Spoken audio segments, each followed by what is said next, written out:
Face à la nouvelle épidémie d'Ebola qui frappe la République démocratique du Congo, l'Organisation mondiale de la santé a déclenché ce dimanche son deuxième niveau d'alerte international le plus élevé. Le foyer de la maladie causée par un variant particulièrement létal pour lequel il n'y a pas de vaccin se trouve dans le nord-est du pays.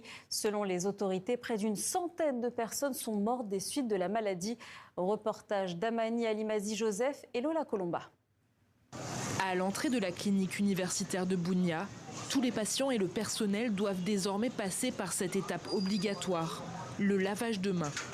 Un geste simple, mais indispensable pour lutter contre la propagation du virus Ebola. Pour l'instant, nous avons un local d'abord que nous avons mis comme une zone de quarantaine.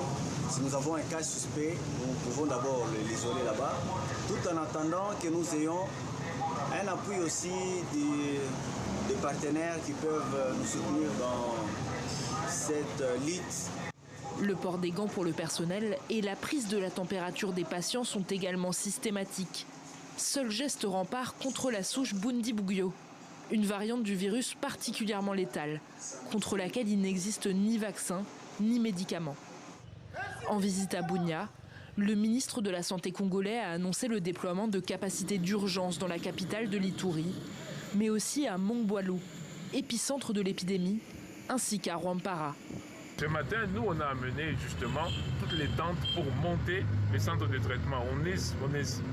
On sait que les hôpitaux sont déjà sous tension parce qu'à cause des malades, je voudrais informer ici la population que nous avons 59 malades qui sont activement pris en charge actuellement. Le gouvernement, qui dénombre 350 cas suspects, espère rassurer la population de la région, déjà confrontée à une épidémie d'Ebola en 2012. Les autorités doivent prendre des mesures contraignantes pour freiner la chaîne de transmission, parce que c'est une épidémie. Si ça avance, ça sera grave et ça va nous exterminer.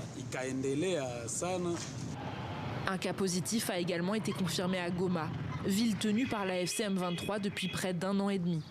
Ce dimanche, les postes frontières de la ville, voisine du Rwanda, sont restés fermés.